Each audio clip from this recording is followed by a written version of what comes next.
이봐, 회복이나 했어? 울산 앞바다 모래사장 위에 박은 말뚝 하나로 조선소를 짓겠다던 현대그룹 정주영 회장이 자신을 만류하던 임원들에게 던진 말입니다. 1972년 3월 그의 나이 56살 때였죠. 조선소 시설이나 선박 제조 경험 하나도 없이 500원짜리 지폐에 거북선 그림을 보여주며 그리스 선주 리바노스에게서 먼저 2척의 유조선 주문을 받아내고 그 계약서를 담보로 영국 은행에서 차관을 빌려 조선소와 배를 동시에 건설하는 불가능해 보였던 도전을 실행에 옮깁니다. 그런데 그런 배들을 만드는 나라가 현재 전 세계 200개국 중 단 3곳뿐이라는 사실을 아세요? 한국, 일본, 중국입니다. 그런데 50년 전만 해도 상황은 완전히 달랐습니다. 그 시절 세계 조선업의 절대 강자는 일본이었거든요. 한때 해양 강국이었던 영국, 미국, 그리고 정밀 제조의 신화를 쓴 유럽의 선진국들도 모두 이 시장에서 떠났습니다. 그렇다면 정주영이라는 인물을 보유한 한국은 어떻게 일본의 배를 추월할 수 있었을까요? 많은 사람들은 배 만들기가 가능한 것을 저임금 때문이라고 생각합니다. 하지만 이건 완전한 착각이거든요. 선박 건조에서 인건비가 차지하는 비중은 전체 가격의 겨우 5에서 7%에 불과합니다. 초대형 컨테이너선 한 척의 가격이 2억 달러인데 그중 80%는 엔진이나 프로펠러 같은 부품 가격이고 조선소가 실제로 가져가는 이익은 10%도 채 되지 않습니다. 그러니까 이건 저진입, 고위험, 초거대 자본이 필요한 산업이거든요. 영국의 이야기부터 살펴보겠습니다. 19세기 중반부터 20세기 초반까지 영국은 세계 조선업의 절대 강자였습니다. 글래스고, 벨파스트, 뉴캐슬의 조선소들은 하루가 다르게 거대한 함선들을 만들어냈습니다. 그런데 두 차례의 세계대전을 거치면서 영국 사회는 근본적으로 변했습니다. 노동조합의 힘이 강해졌고 복지국가 체제가 확립되었으며 임금 수준이 급격히 상승했습니다. 마진이 거의 남지 않는 조선업은 더 이상 영국 경제 구조에 맞지 않게 된 겁니다. 미국의 이야기도 극적입니다. 일본의 하와이 진주만 공습 이후 전시 생산 체제로 전환하며 믿을 수 없는 속도로 선박을 찍어냈거든요.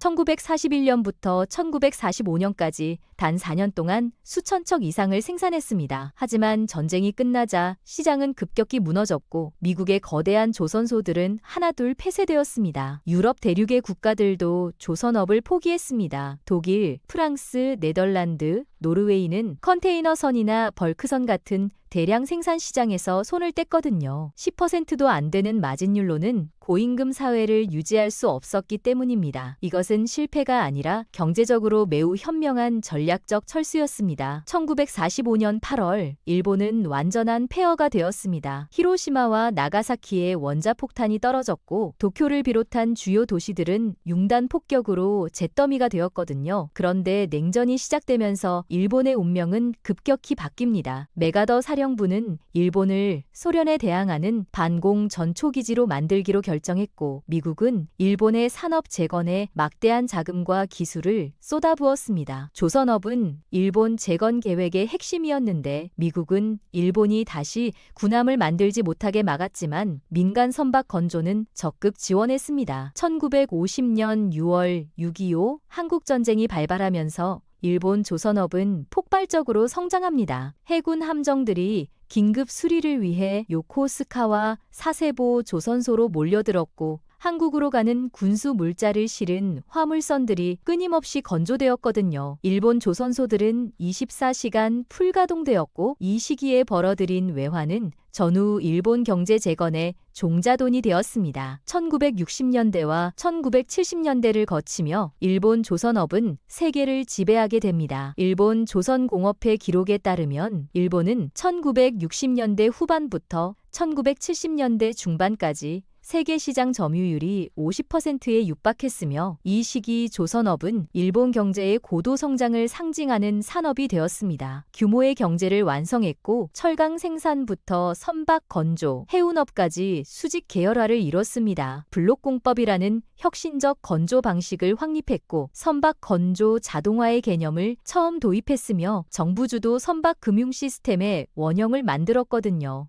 이 모든 시스템이 이후 한국과 중국의 교과서가 되었습니다. 그런데 이 강대한 일본이 왜 쇠락했을까요? 코트라 기록에 따르면 일본의 조선 산업은 1960년대 후반부터 1970년대 중반까지 세계 시장 점유율이 50%에 육박했던 것에서 2000년대 들어 중국의 급부상으로 점유율이 10%대로 하락, 세계 3위로 고착됐습니다. 이 급락의 시작은 1980년대 일본의 구조조정이었습니다. 1970년대 오일 쇼크와 1980년대 엔화 강세로 경기가 악화되자 일본은 대규모 감축에 나섰거든요. 조선 설비를 50% 이상 줄였고 대학의 조선공학 전공학과를 폐쇄했으며 신규 인력 양성을 대폭 축소했습니다. 그것은 경제적으로는 합리적이었지만 한국이 조선업에 뛰어들던 바로 그 시기였습니다. 1970년대 초반 한국의 조선 기술은 사실상 제로에 가까웠습니다. 소형 어선을 만드는 작은 조선소 몇 곳이 전부였고 500톤급 이상의 선박을 건조해본 경험조차 없었거든요. 그런데 박정희 정부는 조선 산업을 중화공업 육성 계획의 핵심으로 선정했고 1972년 현대그룹 정주영 회장은 현대조선을 이끌고 맨 땅에 헤딩하듯 울산에 세계 최대 규모의 조선소 건설을 시작합니다. 당시 해외 금융기관들은 한국의 계획을 비웃을 수밖에 없었습니다. 배 한 척 제대로 만들어 본 적 없는 나라가 30만 톤급 초대형 유조선을 만들겠다는 것이었거든요. 영국의 바클레이즈 은행은 대출을 거절했고 그리스 선주 리바노스는 한국에서 배를 주문하는 것은 아직 만들어지지 않은 조선소에 돈을 던지는 것이라며 회의적이었습니다. 하지만 산업은행이 정부 보증으로 자금을 지원했고 1974년 6월 현대조선 정주영 회장의 울산 조선소는 첫 번째 선박을 성공적으로 인도해냅니다. 여기서 중요한 건 시점입니다. 1974년 한국이 시작할 때 일본은 이미 축소 단계에 들어가고 있었거든요. 일본은 조선업의 미래가 없다고 판단해 생산 설비를 줄였습니다. 이 기회를 현대 정주영 회장이 임원들의 반대를 무릅쓰고 이봐 회복이나 했어? 라며 집어든 것이죠. 한국 조선업의 성공 비결은 4가지입니다. 첫째, 국가의 끊이지 않은 의지였습니다. 일본이 1980년대 감축에 나설 때 한국은 확대에 나섰습니다. 현대건설 정주영 회장은 조선업을 키우기 위해 수십 년간 끊임없이 투자했습니다. 경기가 나빠져도 정부는 직접 나서서 산업은행과 수출입은행을 통해 자금을 지원했고 기술 개발에 투자했으며 인력 양성을 위해 전문 교육기관을 확충했습니다. 둘째, 정부 보증의 금융 시스템입니다. 산업은행과 수출입은행이 정부 보증으로 저금리 선박 금융을 제공했습니다. 선주들이 2억 달러짜리 배를 안심하고 주문할 수 있었던 것은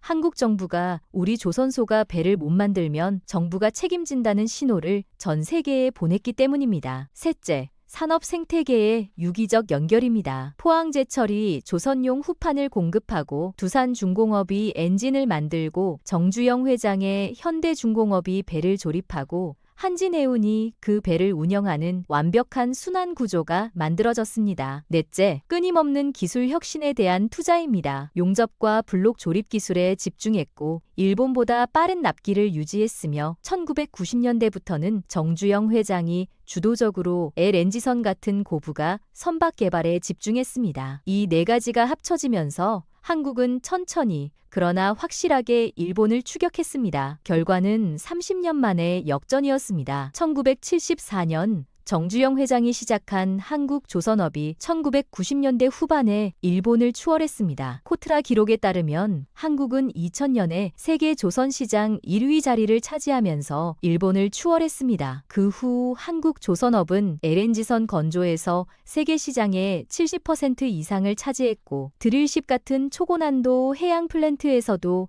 압도적 기술력을 보여줬습니다. 정리하면 이겁니다. 일본과 한국의 차이는 결국 의지였습니다. 같은 시간이 주어졌을 때 일본은 조선업은 마진이 안 난다고 손을 놨고 한국은 조선업이 우리의 미래다라고 꽉 잡았습니다. 그 의지가 50년을 지속되면서 세계 최강이 되었던 거죠. 1990년대 후반부터 한국은 일본을 완전히 추월해냅니다. 세계에서 가장 어려운 배를 가장 빠르고 정확하게 만드는 나라가 된 겁니다. 한국수출입은행의 연구 보고서에 따르면 한국 조선업의 경쟁력의 핵심은 기술력과 생산 능력의 우위를 기반으로 한 또한 고품질 선박 생산성에 있다고 강조했습니다. 저임금이 아닌 고도의 기계화 노동과 첨단 자동화 로봇 시스템, 그리고 무엇보다 현대그룹 정주영 회장이 주도한 불굴의 도전 정신이 합쳐진 결과였습니다. 2000년대 초반까지만 해도 중국은 조선업에서 후발주자에 불과했습니다. 주로 5만 톤 이하 소형 선박을 건조했고 기술력은 일본과 한국에 한참 뒤처져 있었거든요. 상하이 외고교 조선소나 다른 조선소에서 만든 배들은 품질 문제로 선주들의 외면을 받았습니다. 하지만 중국 정부는 조선업을 전략 산업으로 규정하고 국가 차원의 총력전을 시작해냅니다. 2005년 중국 국무원은 조선업을 외화 획득, 일자리 창출, 기술 발전, 군사력 강화를 동시에 달성할 수 있는 핵심 산업으로 지정했습니다. 수십 개로 흩어져 있던 국영 조선소들을 두 개의 거대 지주회사로 통합했는데 이 두 회사는 각각 수백 개의 계열사를 거느린 조선업 제국이 되었거든요. 자금 지원의 규모는 상상을 초월했습니다. 중국 개발은행과 중국 수출입은행은 조선소와 선주에게 수조 원 규모의 저리 대출을 쏟아부었습니다. 코스코, 중국 원양해운 같은 국영해운사들은 정부 지시로 자국 조선소에서만 배를 주문했고 지방 정부들도 경쟁적으로 조선소 부지를 제공하고 세금을 감면해줬습니다. 이것은 시장 경쟁이 아니라 중국 정부가 나선 국가 전쟁이었습니다. 잡지 월간 통상 자료에 따르면 2024년 9월 누적 기준 국가별 수주 점유율을 보면 한국이 20%, 중국이 67%, 일본이 4%를 차지했습니다. 이는 2019년 한국의 수주 점유율이 31%로 중국 37%와 크게 차이나지 않았던 것과 비교하면 극적인 변화입니다. 중국의 기술 격차도 빠르게 좁혀졌는데 초기에는 단순한 벌크선만 만들던 중국 조선소들이 이제는 LNG선과 초대형 컨테이너선까지 건조하기 시작했습니다. 한국과 일본에서 경력을 쌓은 기술자들을 고액 연봉으로 스카우트했고 유럽의 선박 설계회 회사들과 기술 제휴를 맺었거든요. 중국의 조선업은 민간 기업 간 경쟁이 아니라 국가가 모든 리스크를 떠안고 장기적 관점에서 시장을 장악하는 전략이었고 그 전략은 성공했습니다. 조선 산업을 이해하려면 한 가지 핵심을 알아야 합니다. 이것은 제조업이 아니라 금융업이거든요. 요즘 초대형 컨테이너선 한 척의 가격은 2025년 말 기준 2억 6천만 달러에서 3억 8천만 달러에 이르고 있습니다. 그런데 건조 기간은 계약 체결부터 인도까지 2년 반에서 3년이 걸립니다. 선주는 이 기간 동안 수익이 전혀 없고 단계별 분할 지급금만 계속 나갑니다. 누가 이런 거래를 하겠습니까? 3년 후에 완성될 배를 위해 지금 당장 2억 달러 이상을 내놓는 선주는 거의 없는 것이죠. 그래서 필요한 것이 선박 금융입니다. 선주는 계약금 10에서 20%만 내고 나머지는 은행 대출로 충당하거든요. 그런데 이 대출을 제공하는 은행도 리스크가 엄청납니다. 배가 완성되지 못하면, 선주가 파산하면, 조선소가 망하면 돈을 날립니다. 여기서 등장하는 것이 정부 보증입니다. 일본의 JBIC, 한국의 산업은행과 수출입은행, 중국의 중국개발은행은 단순한 금융기관이 아닙니다. 이들은 정부가 뒤에서 보증을 서주는 정책금융기관이거든요. 우리나라 조선소가 배를 못 만들면 정부가 책임진다는 신호를 전 세계에 보내는 것입니다. 이것이 있어야 글로벌 선주들이 안심하고 주문을 넣습니다. 환불 보증 제도도 중요합니다. 선주가 계약금을 냈는데 조선소가 파산하면 어떻게 될까요? 한국의 수출입은행은 이런 경우를 대비해 환불 보증서를 발급합니다. 조선소가 망해도 당신의 돈은 돌려드린다는 약속이거든요. 이것 없이는 어떤 선주도 한국 조선소에 주문하지 않습니다. 조선업은 돈을 만드는 산업이 아니라 돈을 빌려주는 능력이 있는 나라만 할 수 있는 산업입니다. 금융, 정부, 산업이 완벽하게 맞물려야 작동하는 구조이고 이 조건을 충족하는 나라는 한국, 일본, 중국, 세 곳뿐입니다. 조선소 하나를 짓는데 얼마나 들까요? 정주영 회장이 건설한 현대중공업 울산 조선소 건설에는 1조 5천억 원이 투입되었습니다. 길이 500m, 너비 100m의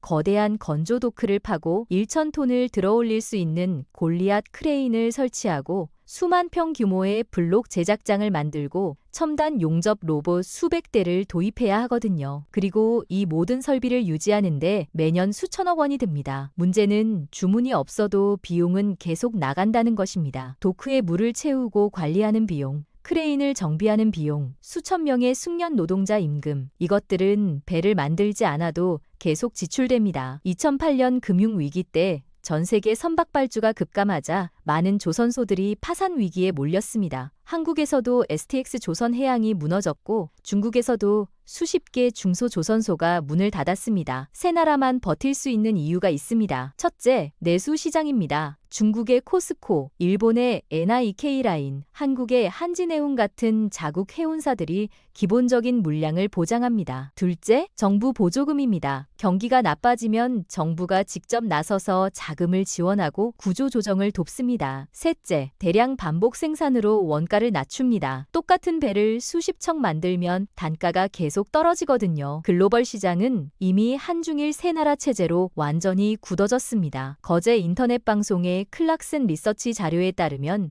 2024년 기준 한국은 1098만 CGT로 점유율 17%를 기록했고 중국은 4645만 CGT로 70%의 압도적 점유율을 차지했으며 일본은 5%에 머물렀습니다. 특히 선종별로 보면 더욱 놀라운데 월간 통상 자료에 따르면 컨테이너선은 중국 점유율이 88%, 유조선은 74%, 벌크선은 80%에 달했습니다. 반면 한국은 LNG 운반선 점유율이 55%로 중국보다 높지만 하락하고 있습니다. 전 세계 선주들은 검증된 조선소에서만 배를 주문하거든요. 새로운 나라가 진입하려면 최소 10년 이상 실적을 쌓아야 하고 그 기간 동안 막대한 손실을 감수해야 합니다. 베트남이 조선업에 뛰어들었지만 주로 소형 선박에 머물고 있고 인도의 조선소들도 글로벌 시장에서 경쟁력을 갖추지 못하고 있습니다. 기득권의 진입 장벽은 절대적입니다. 조선업은 한번 들어오면 나가기 힘들고 들어오지 못한 나라는 영원히 들어올 수 없는 구조입니다. 그런데 세상에는 배를 만드는 다른 방법이 있습니다. 독일의 MAN 에너지 솔루션은 세계 최고의 선박용 디젤 엔진을 만듭니다. 초대형 컨테이너선에 들어가는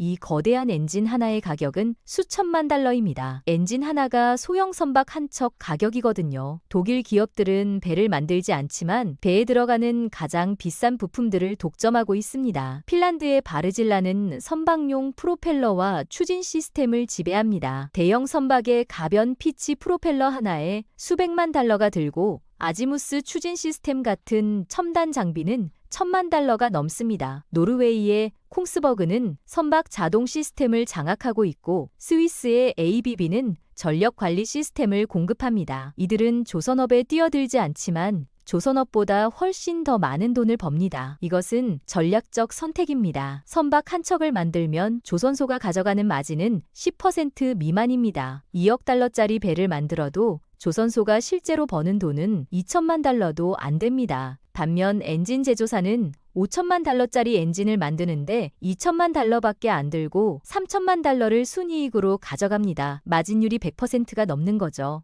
유럽 국가들은 조선업의 최종 조립은 아시아에 넘기고 고부가 부품 시장을 장악하는 전략을 선택했거든요. 독일은 엔진과 터빈을, 프랑스는 LNG 저장 탱크 기술을, 네덜란드는 해양 플랜트 설계를, 노르웨이는 추진 시스템을 독점하고 있습니다. 배 한 척당 수천만 달러 어치 부품을 팔고 엄청난 이익을 남기는 거죠. 조선업은 남는 장사가 아니라는 것을 유럽은 일찍이 깨달았습니다. 마진은 10%도 안 되고 경기 변동에 극도로 취약하며 한번 불황이 오면 수년간 적자를 견뎌야 합니다. 도크 유지비만 연간 수천억 원이 들고 수만 명의 숙련 노동자를 고용해야 하며 첨단 설비를 계속 업그레이드해야 하거든요. 합리적으로 계산하면 이 산업을 할 이유가 전혀 없습니다. 실제로 대부분 선진국들이 내린 결론이 바로 이것입니다. 코트라 기록에 따르면 일본의 조선 산업은 1960년대 후반부터 1970년대 중반까지 세계 시장 점유율이 50%에 육박했던 것에서 2000년대 들어 중국의 급부상으로 점유율이 10%대로 하락, 세계 3위로 고착됐습니다. 프랑스는 1980년대 조선업에서 완전히 철수했고 영국은 민간 상선 건조를 포기하고 군함만 최소한으로 유지하고 있으며 미국도 해군 전용으로만 조선소를 운영합니다. 독일의 조선소 고용 인원은 2만 명도 안 되고 대부분 크루즈선이나 특수선 제작에만 집중합니다. 경제적 효율성만 놓고 보면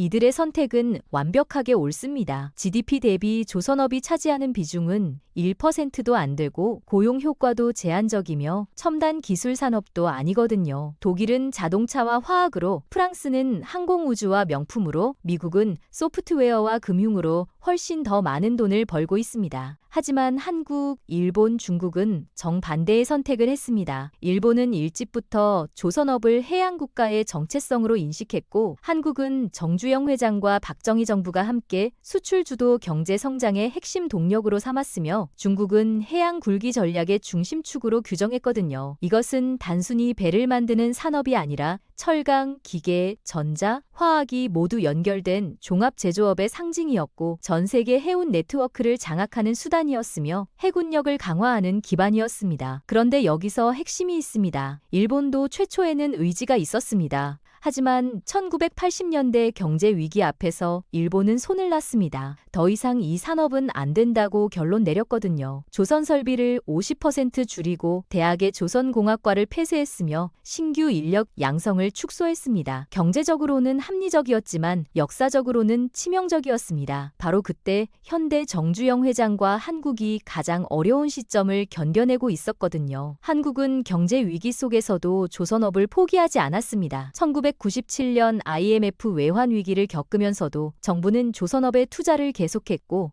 어려운 시기를 함께 견뎌냈습니다. 정부는 산업은행과 수출입은행을 통해 자금을 지원했고 민간 조선소들은 기술 혁신에 집중했으며 대학과 연구기관들은 인재 양성을 계속했습니다. 이것이 50년을 지속한 한국의 의지였습니다. 힘들고 어려워도 이 산업만은 절대 포기하지 않는다는 의지, 그리고 그 의지를 정책으로, 투자로, 기술로 지속할 수 있는 국가 시스템이었습니다. 이 같은 점을 모방하겠다고 미국 트럼프 행정부가 나섰습니다. 한국의 첨단 기술과 투자 자본을 활용하여 미국 내에서 상선과 군함을 건조하고 고용 창출 증대와 해군력을 강화하겠다는 일석이조의 전략이죠. 궁극적으로 중국의 해군력을 견제하겠다는 생각입니다. 조선업은 누가 더 싸게 만드느냐의 게임이 아닙니다. 수조 원대의 선박 금융을 제공할 수 있는 금융력, 대규모 철강과 기계 산업을 갖춘 공업력, 수천억 달러의 외환 보유액, 장기적 관점의 국가정책, 세계 최대 규모의 조선소, 그리고 글로벌 해운 네트워크가 모두 맞아떨어져야 하는 복합 게임입니다. 이 모든 조건을 동시에 충족하는 국가는 전 세계에 거의 없습니다. 이제 조선업은 새로운 시대로 접어들고 있거든요. 암모니아와 메탄올을 연료로 쓰는 친환경 선박, 완전 자율항해를 할 수 있는 디지털 선박, 초대형 LNG 운반선 제조 기술 등에서 격차가 다시 벌어지고 있습니다. 한국은 세계에서 가장 어려운 LNG선과 해양 플랜트에서